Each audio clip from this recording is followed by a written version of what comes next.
Hello and good day. So today we are gonna talk about Bryton Active, which it is the application which you need to download it on your phone for to connect it with your Bryton computer. So you need to go to Google Play or Apple Store and we search for it by typing Bryton for sure, and you'll see it here, Bryton Active. Once you download it, we open it, and in the meantime we make sure that our computer is on, Bluetooth and GPS is working on your computer.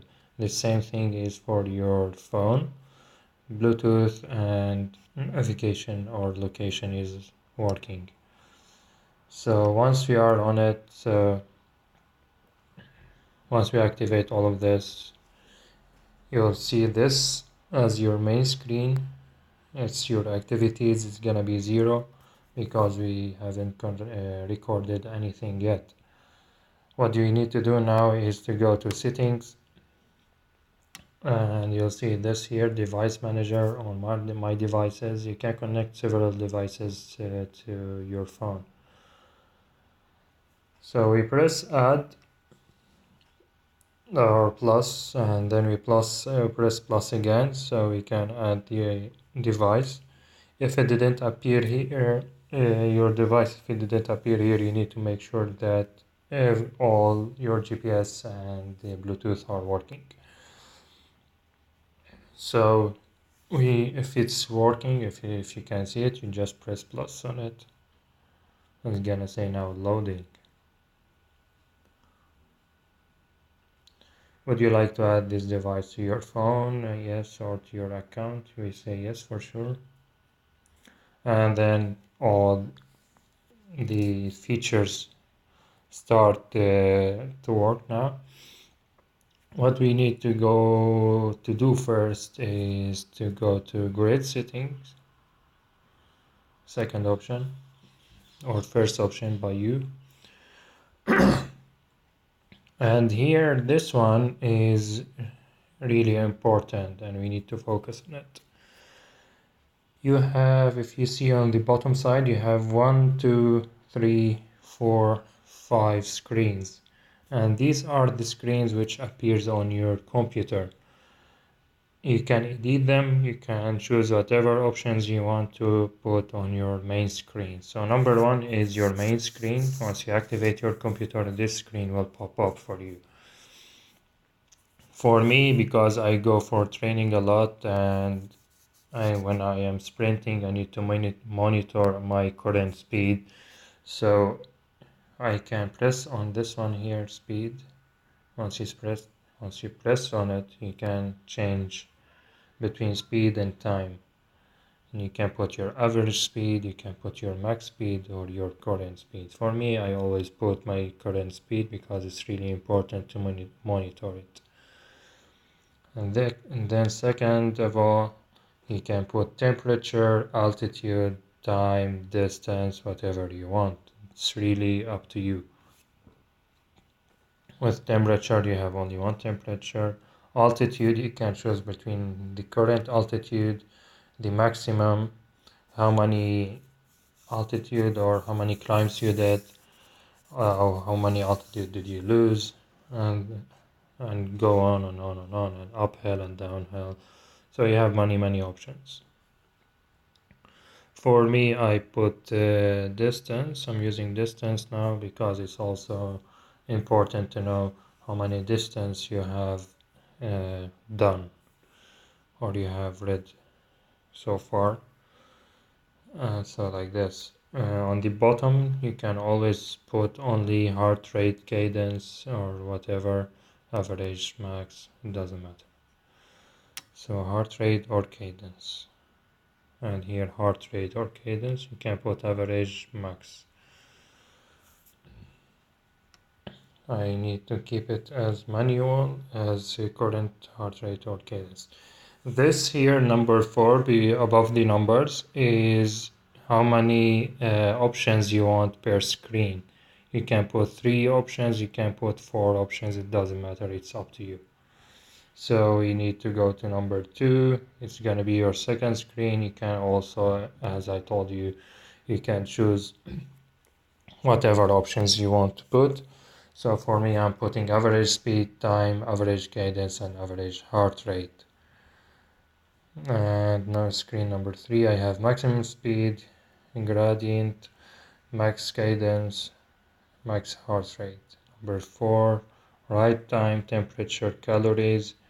Number 5 is trip time, temperature, and trip 2. So you can choose how many trips you want to do per day. It can, I think, record only 2 trips, trip number 1 and trip number 2. If you go to each setting, you can choose here smart pause. We can activate it and deactivate it. You can choose also the heart rate, the cadence. I think I'm not sure about this one.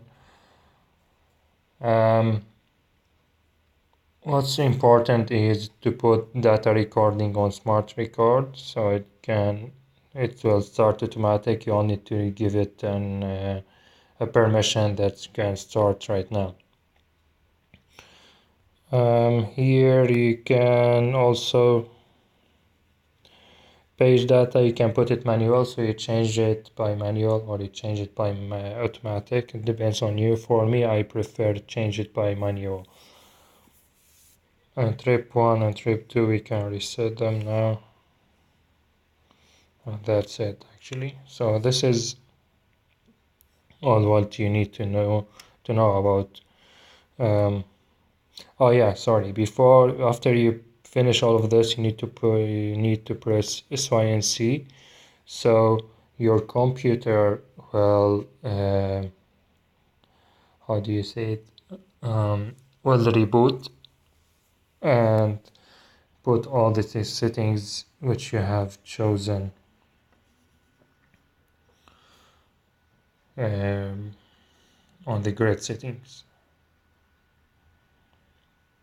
So now my computer has restarted itself and now I have everything nice and clear as I wanted. So we go back, we go to notification is not really important actually, but you can activate it to give you some notifications on your phone. But for me, I prefer not, so I'm gonna deactivate it from here. The fourth option is altitude calibration. So once we press on it, you will see here your current altitude. So once you press calibrate, it will say calibration successful, and then your computer is set up for your current height, how much meters you are above sea level. Device manager, we mentioned it before. Language, you can choose between all of these languages to put it as which one suits you. About is the current device version, which version you are doing right now. You have right now. So once we finish from the settings, next to it on the bottom right side you will see profile. We press on it and then here you can choose once you press on the pen or on the name itself, you can edit the name and just put your like nickname or whatever. So first option on it, you have third-party account link.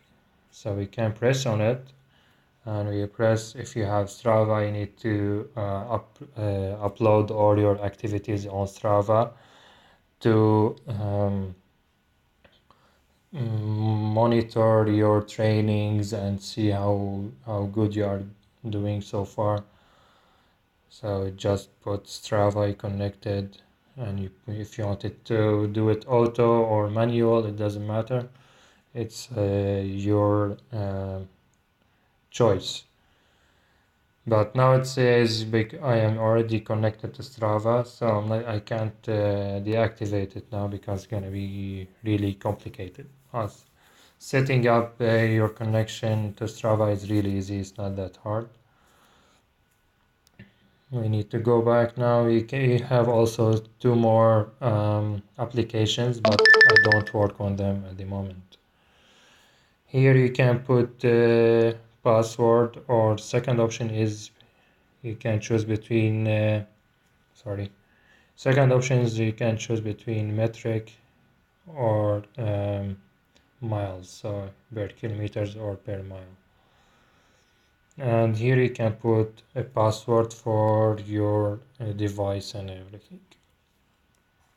Course, and now if you look down bottom to the bottom of the page or to the application, you'll see course.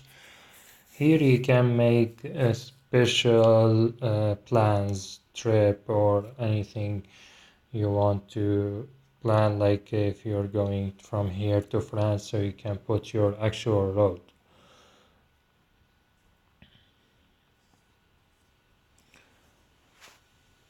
So I don't want to put one right at the moment. So, and also to be honest, I don't know how does it work. Let me just go back. Oh, okay, we can press on plan trip.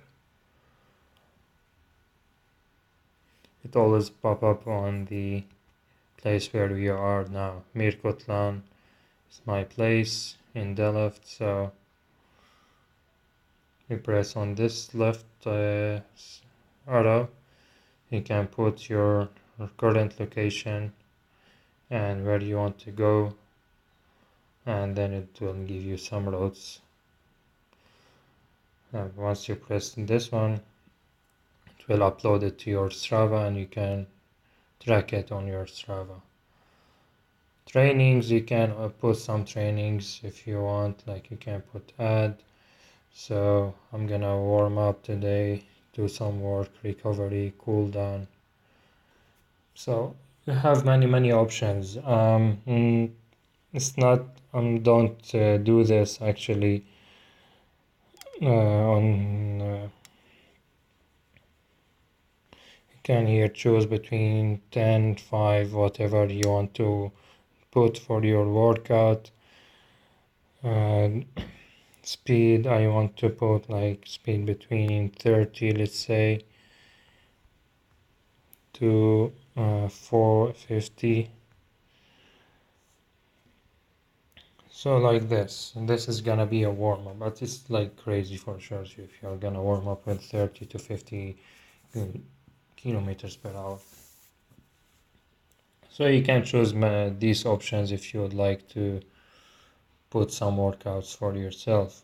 And this is actually the application. It's not really complicated, but you need to really understand it. How does it work? I hope I was really helpful for you. And if you have any questions, please put it on the comments below. Have a good day and bye bye.